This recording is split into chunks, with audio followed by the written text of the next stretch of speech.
Good morning. Class 8 के हिंदी में आज हम लोग पढ़ेंगे पाठ 11।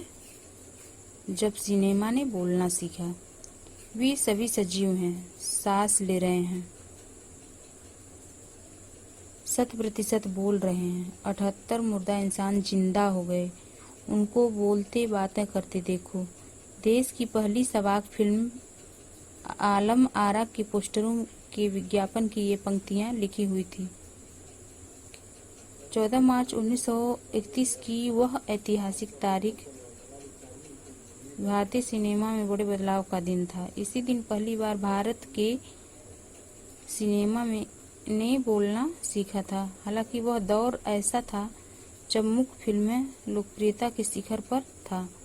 पहली बोलती फिल्म जिस साल प्रदर्शित हुई उसी साल कई मुख्य फिल्में भी विभिन्न भाषाओं में बनी, मगर बोलती फिल्मों का नया दौर शुरू हो गया था। पहले फिल्मों में आवाज नहीं होती थी, मुख्य फिल्में होती थी, बस उनके इशारों को समझना होता था। पहली मुख्य फिल्म कौन थी? राजा हरिश्चंद्र। और पहली बोलती फिल्म बनी आलम आरा। पहली बोलती फिल्म के पोस्टर में जो बातें छपी थी उसी से इस पाठ की शुरुआत की गई है। वे सभी सजीव हैं, सजीव मतलब जिनमें जीवन है, सांस ले रहे हैं, 100% बोल रहे हैं। 78 मुर्दा इंसान जिंदा हो गए, उनको बोलते बातें करते देखो। ये सब कहाँ लिखा गया था?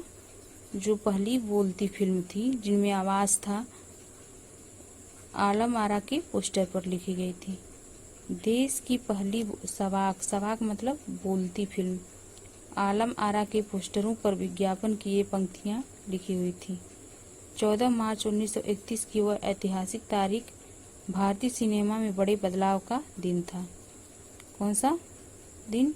14 मार्च 1931 का दिन। क्यों? क्योंकि इसी दिन पहली बोलती फिल्म आलम आरा प्रदर्शित हुई थी। इसी दिन पहली बार भारत की सिनेमा ने बोलना सीखा था। यानी कि पहली बोलती फिल्म जो आलम आरा थी वो 14 मार्च 1931 को प्रदर्शित हुई थी।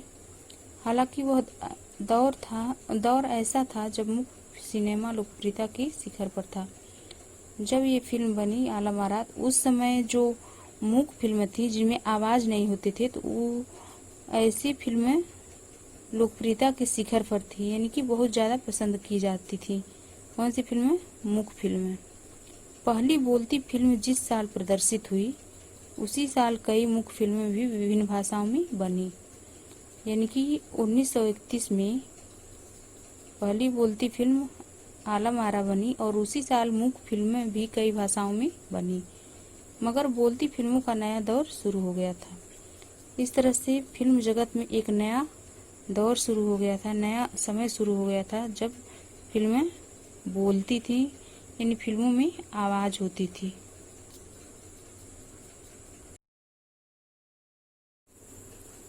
पहली बोलती फिल्म आलम आरा बनाने वाले फिल्मकार थे अर्देशीर एम ईरानी। अर्देशीर ने 1929 में हॉलीवुड की एक बोलती फिल्म शो बोट देखी और उनके मन में बोलती फिल्म बनाने की इच्छा जगी।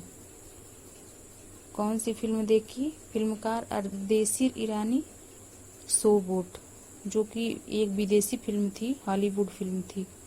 उनके मन में भी मुख्य फिल्मों की जगह पे बोलती फिल्म बनाने की इच्छा जगी। पारसी रंगमंच के एक लोकप्रिय नाटक को आधार बनाकर उन्होंने अपनी फिल्म की पटकथा बनाई। पटकथा क्या होता है? फिल्मों में जो कहानी होती है उसे ही पटकथा कहते हैं। फिल्मों की कहानी लिखने को ही पटकथा कहते हैं। इस नाटक के कई गाने ज्यों के त्यों फिल्म में ले लिए गए। किस फिल्म की? जो अर्देशीर ईरानी ने बनाई। कौन सी फिल्म? आलम आरा। एक इंटरव्यू में अर्देशीर ने उस वक्त कहा था, हमारे पास कोई संवाद लेखक नहीं था, गीतकार नहीं था, संगीतकार नहीं था, इन सब की शुरुआत होनी थी। किनका? गीतकार का, संगीतकार का था। इन सब का शुरुआत होनी थी। अर्देशीर ने फिल्म के गानों के लिए स्वयं की धुनें चुनी। कौन? जो फिल्म के निर्देशक थे। कौन? अर्देशीर ने फिल्म के गाने के लिए स्वयं धुन चुने। फिल्म के संगीत में महज 3 वाद्य, तबला, हारमोनियम और वायलिन का इस्तेमाल किया गया। कौन सी फिल्म में? आलम आरा में। आलम आरा में संगीतकार या गीतकार में स्वतंत्र रूप से किसी का नाम नहीं डाला गया। ये पहली बोलती फिल्म की बात हो रही है कि पहली बोलती फिल्म में स्वतंत्र रूप से किसी गीतकार या संगीतकार का नाम नहीं डाला गया। इस फिल्म में पहले पार्श्व गायक बने W.M. खान। पहला गाना था दे दे खुदा के नाम पर प्यारे, अगर देने की ताकत है। आलम आरा का पहला गाना क्या था? दे दे खुदा के नाम पर प्यारे, अगर देने की ताकत है। आलम आरा का संगीत उस समय डिस्क फॉर्म में रिकॉर्ड नहीं किया जा सका। डिस्क फॉर्म क्या होता है? डिस्क फॉर्म रिकॉर्डिंग का एक नया रूप होता है। फिल्म की शूटिंग शुरू हुई तो साउंड के कारण ही इसकी शूटिंग रात में करनी पड़ती थी। चूंकि दिन में शोर शराबा ज्यादा होता है, इसलिए इस फिल्म की शूटिंग यानी कि आलम आरा फिल्म की शूटिंग रात में ही करनी पड़ी। मूक युग की अधिकतर फिल्मों को दिन के प्रकाश में शूट कर लिया जाता था। यानी कि जो मूक फिल्म थी जिनमें आवाज नहीं होते थे, ऐसी फिल्में दिन में ही उसकी शूटिंग हो जाती थी। लेकिन जिन फिल्मों में आवाज थी उन फिल्मों की शूटिंग रात में करनी पड़ती थी, क्योंकि बाहरी आवाज उस फिल्म में न जाए। मगर आलम आरा की शूटिंग रात में होने के कारण इसमें कृत्रिम प्रकाश व्यवस्था करनी पड़ी। चूंकि आलम आरा फिल्म की शूटिंग रात में हो रही थी, इसलिए बनावटी प्रकाश यानी कि अलग से प्रकाश की व्यवस्था करनी पड़ी। यहीं से प्रकाश प्रणाली बनी, यानी यहीं से शूटिंग के लिए प्रकाश की व्यवस्था हुई, जो आगे फिल्म निर्माण का जरूरी हिस्सा बनी। अब हर फिल्म निर्माता के साथ यह एक जरूरत बन गई कि वह प्रकाश की भी व्यवस्था करे अपनी फिल्म निर्माण में।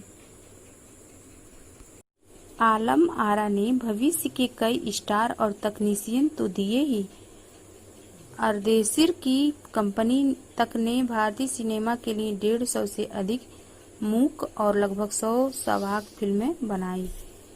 यानी कि आलम आरा ने भविष्य के कई नए स्टार यानी नए अभिनेता और अभिनेत्रियों को फिल्म क्षेत्र में लाया और नए तकनीशियनों को जन्म दिया। अर्देशीर की कंपनी तक ने भारतीय सिनेमा के लिए 150 से अधिक मूक और 100 सवाक फिल्में बनाई। यानी कि मूक फिल्म किसे कहते हैं? जिनमें आवाज नहीं होता है उसे मूक फिल्म कहते हैं। और बाद में ऐसी फिल्में बनने लगी जिनमें आवाज भी सुनाई देने लगा। यानी कि जो अर्देशीर की कंपनी थी उसमें 150 से अधिक मूक फिल्में बनी और लगभग 100 फिल्में सवाक बनी, यानी कि बोलती फिल्में बनी। Alam Ara film Arabian nights जैसी फैंटेसी थी। फैंटेसी का मतलब क्या होता है? फैंटेसी का मतलब होता है कोरी कल्पना। यानी कि जो आलम आरा फिल्म है वो अरेबियन नाइट जैसी काल्पनिक फिल्म थी। फिल्म ने हिंदी उर्दू के मेल वाली हिंदुस्तानी भाषा को लोकप्रिय बनाया। आलम आरा फिल्म में हिंदी और उर्दू की मेल वाली जो हिंदुस्तानी भाषा है उनको लोकप्रिय बनाया। इसमें गीत, संगीत तथा नृत्य के अनोखे संयोजन थे। किसमें? आलम आरा फिल्म में नृत्य, संगीत और गीत के अनोखे संयोजन थे। फिल्म की नायिका जुबैदा थी। फिल्म की नायिका कौन थी? जुबैदा। नायक थे विट्ठल। यानी कि फिल्म में हीरो और हीरोइन कौन कौन थे? हीरोइन थी जुबैदा और हीरो थे विट्ठल। उस दौर के सर्वाधिक पारिश्रमिक पाने वाले स्टार थे। कौन? वे कौन? हीरोइन जो थी जुबैदा और हीरो जो थे विट्ठल। यानी जुबैदा और विट्ठल उस समय के सबसे अधिक पैसा कमाने वाले हीरो और हीरोइन थे। उनके चयन को लेकर भी एक किस्सा काफी चर्चित है। किनके चयन को लेकर? जो हीरो हैं विट्ठल और हीरोइन है जुबैदा, उनके चयन को लेकर एक कहानी प्रचलित है। विट्ठल को उर्दू बोलने में मुश्किलें आती थी। जो हीरो थे, आपको पता है कि फिल्म में हिंदी और उर्दू के मेल वाली भाषा का प्रयोग किया गया था। तो जो विट्ठल थे, जिनका चयन आलम आरा के लिए की गई थी, उनको उर्दू बोलने में मुश्किलें आती थी। पहले उनका बतौर नायक चयन किया गया, मगर इसी कमी के कारण, कौन सी कमी के कारण? कि उनको उर्दू नहीं बोलने आता था। इस कारण उन्हें हटाकर उनकी जगह महबूब को नायक बना दिया गया। क्यों? क्योंकि महबूब को उर्दू बोलने आता था, इसलिए विट्ठल को हटाकर उस फिल्म से और महबूब को नायक बनाया गया। विट्ठल को उर्दू बोलना नहीं आता था, लेकिन महबूब को उर्दू बोलना आता था। इस कारण विट्ठल को हटाकर उनके जगह पर महबूब को नायक बनाया गया। किस फिल्म में? आलम आरा में। विट्ठल नाराज हो गए और अपना हक पाने के लिए उन्होंने मुकदमा कर दिया। कौन? विट्ठल। जो हीरो थे, जिनको चयन किया गया था शुरू में हीरो के किरदार के लिए। आलम आरा फिल्म में विट्ठल को हीरो के लिए नहीं लिया गया। क्यों? क्योंकि उनको उर्दू बोलने नहीं आता था, और जिसके कारण उनको उस फिल्म से हटा दिया गया हीरो के किरदार से। और उस फिल्म में किसको लिया गया? महबूब को लिया गया। महबूब जो हीरो थे, उनको उस फिल्म में हीरो के किरदार में लिया गया। उस दौर में उनका मुकदमा जो था, फिर जो विट्ठल थे वो मुकदमा कर दिए। किस पर? फिल्म निर्देशक के ऊपर। उस दौर में उनका जो मुकदमा था वो मोहम्मद अली जिन्ना लड़ रहे थे। मोहम्मद अली जिन्ना कौन थे? पाकिस्तान के प्रथम प्रधानमंत्री थे। जब भारत पाकिस्तान का विभाजन हुआ तो मोहम्मद अली जिन्ना जो थे वो एक राष्ट्रवादी नेता थे, लेकिन जब भारत का विभाजन हुआ तो पाकिस्तान के प्रथम प्रधानमंत्री बने। कौन? मोहम्मद अली जिन्ना। मोहम्मद अली जिन्ना जो थे वो पाकिस्तान के प्रथम प्रधानमंत्री बने। जैसे हमारे यहाँ भारत के प्रथम प्रधानमंत्री कौन है? पंडित जवाहरलाल नेहरू। वैसे जब पाकिस्तान बना तो वहाँ के पहले प्रधानमंत्री मोहम्मद अली जिन्ना बने, जो तब के मशहूर वकील हुआ करते थे। कौन? मोहम्मद अली जिन्ना। उस समय जब फिल्म का निर्माण हो रहा था, उस समय ये एक बहुत ही फेमस या प्रसिद्ध वकील हुआ करते थे। विट्ठल मुकदमा जीते और भारत की पहली बोलती फिल्म के नायक बने। उस फिल्म में हीरो के रोल के लिए विट्ठल को हटा दिया गया। क्यों हटाया गया? क्योंकि इनको उर्दू नहीं आती थी, और इनके जगह पे महबूब को हीरो बनाया गया। लेकिन विट्ठल ने मुकदमा कर दिया, और इनका मुकदमा कौन लड़ रहे थे? मोहम्मद अली जिन्ना ने लड़ा, जो एक मशहूर वकील हुआ करते थे, जो कि पाकिस्तान के प्रथम प्रधानमंत्री बने। विट्ठल मुकदमा जीते और भारत की पहली बोलती फिल्म के हीरो बने। कौन? विट्ठल।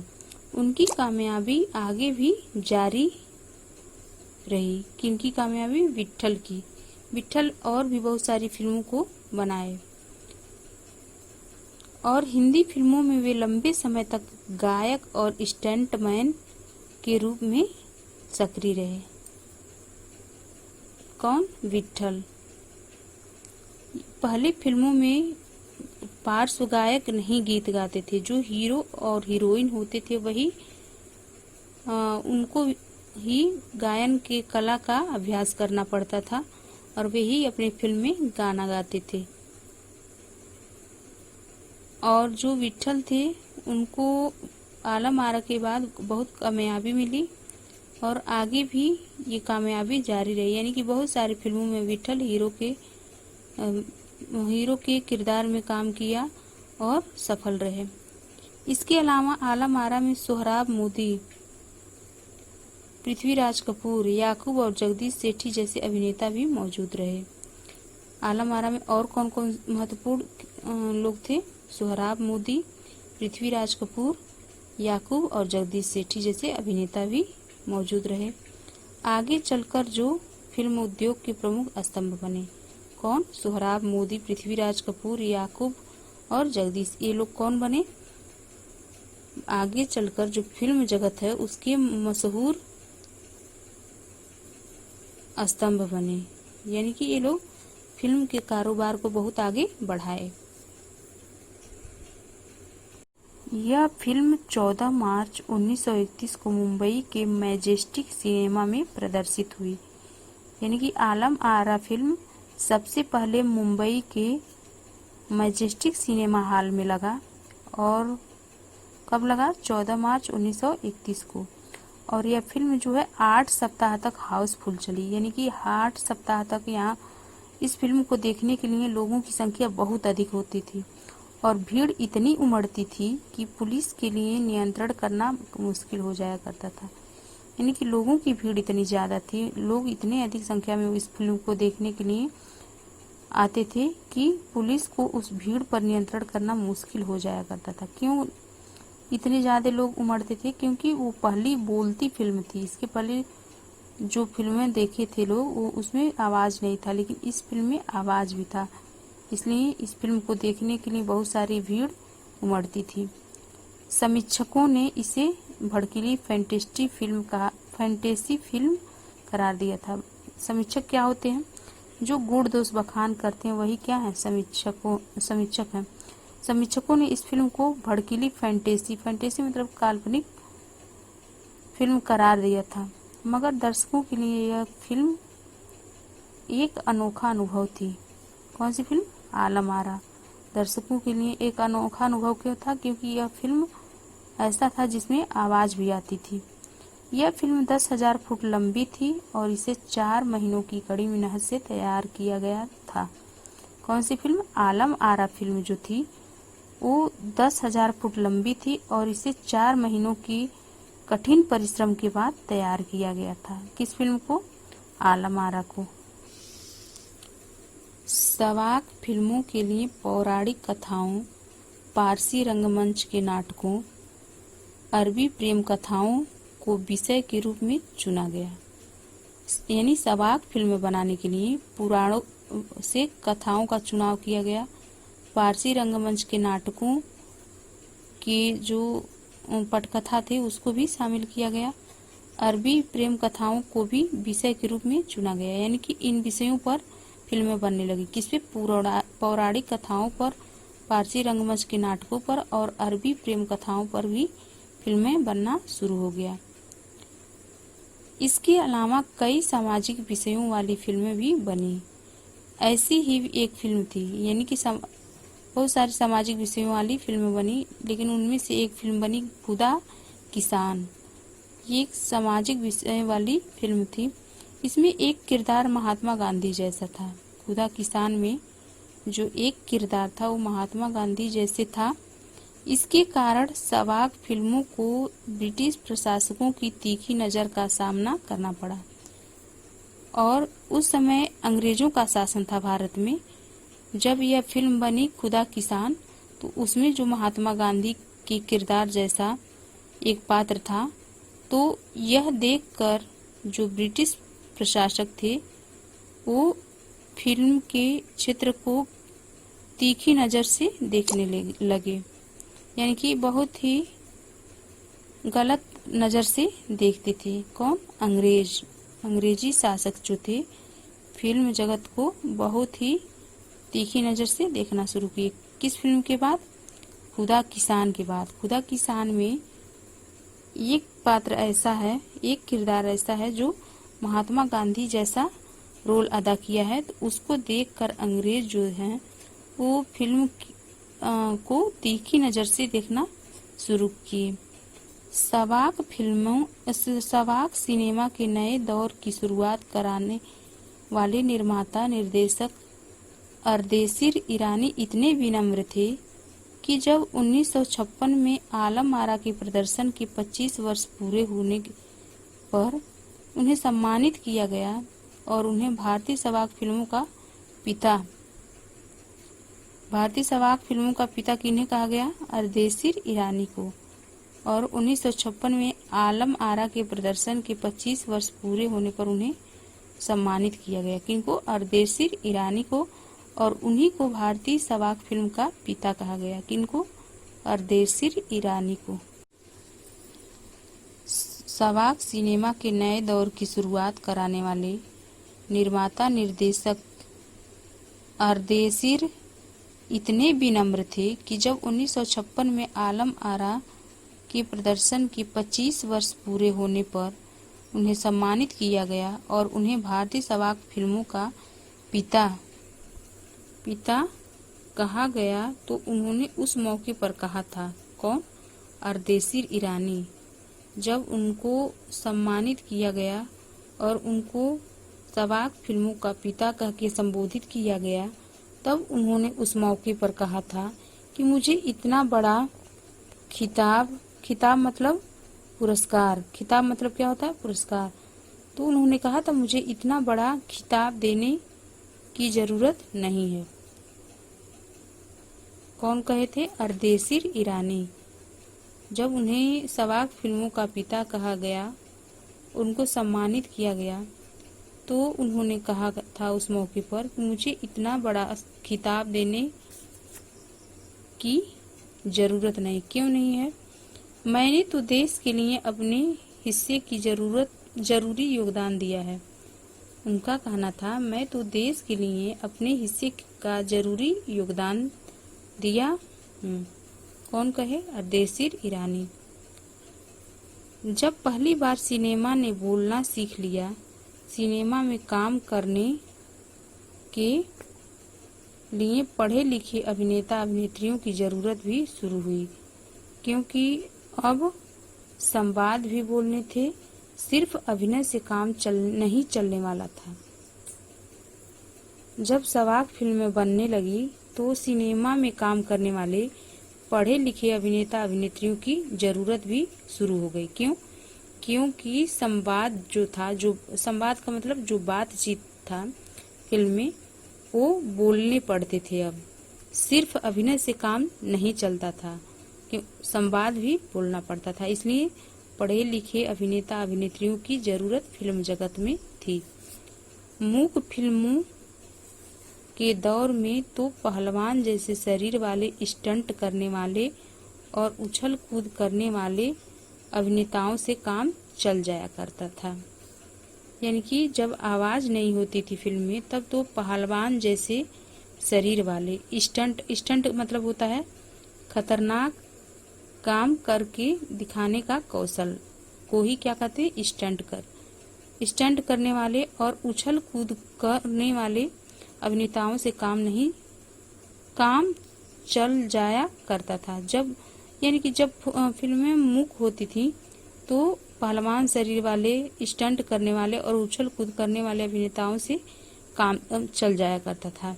लेकिन जब संवाद बोलने का प्रचलन हो गया, फिल्मों में संवाद मतलब बातचीत करने का प्रचलन हो गया, अब उन्हें संवाद बोलना था और गायन की प्रतिभा की कद्र भी होने लगी थी।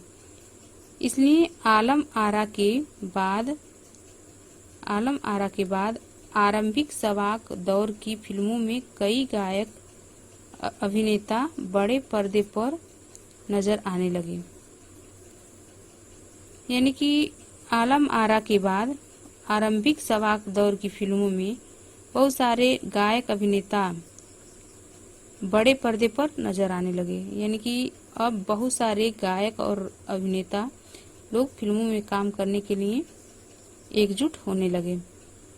हिंदी उर्दू भाषाओं का महत्व बढ़ा। सिनेमा में देह और तकनीक की भाषा की जगह जन प्रचलित बोलचाल की भाषाओं का दाखिला हुआ। हिंदी उर्दू भाषाओं का महत्व बढ़ा। क्यों? क्योंकि फिल्मों में हिंदी उर्दू की मिश्रित भाषा का प्रयोग किया जाता था। सिनेमा में देह और तकनीक की भाषा की जगह जन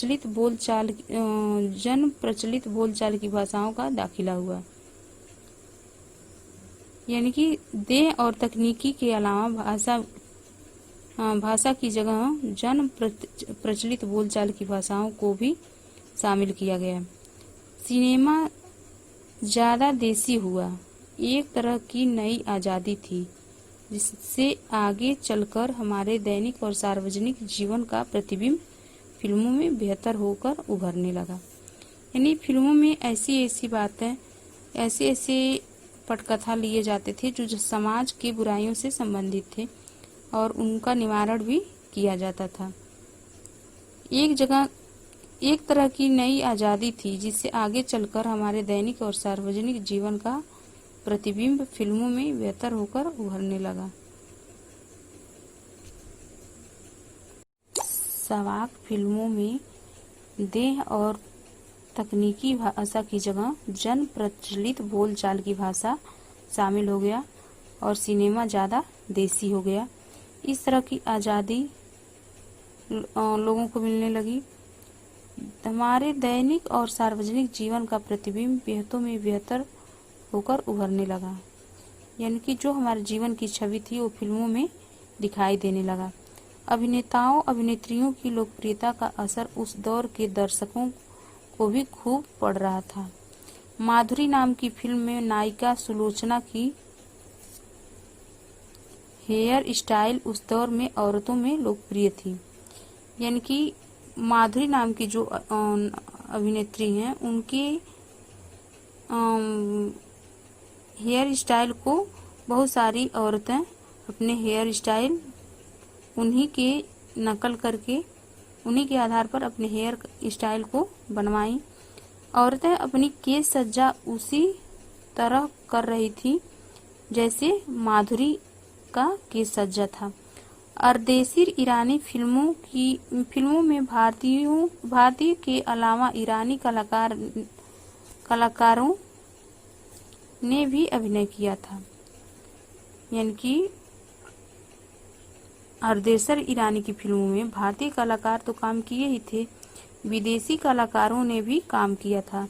स्वयं आलम आरा भारत के अलावा श्रीलंका, बर्मा और पश्चिम एशिया में पसंद की गई। आलम आरा जो फिल्म अर्देशीर ईरानी द्वारा निर्देशित फिल्म थी वो भारत के अलावा श्रीलंका, बर्मा और पश्चिम एशिया के देशों में पसंद की गई। भारतीय सिनेमा के जनक फाल्के को सवाक सिनेमा के जनक अर्देशीर ईरानी की उपलब्धि को अपनाना ही था। भारतीय सिनेमा के जनक दादा साहब फाल्के को सवाक सिनेमा के जनक अर्देशीर ईरानी की उपलब्धियों को अपनाना ही था, क्योंकि वहाँ भारतीय सिनेमा के जनक फाल्के को सवाक सिनेमा के जनक अर्देशीर ईरानी की उपलब्धियों को अपनाना ही था।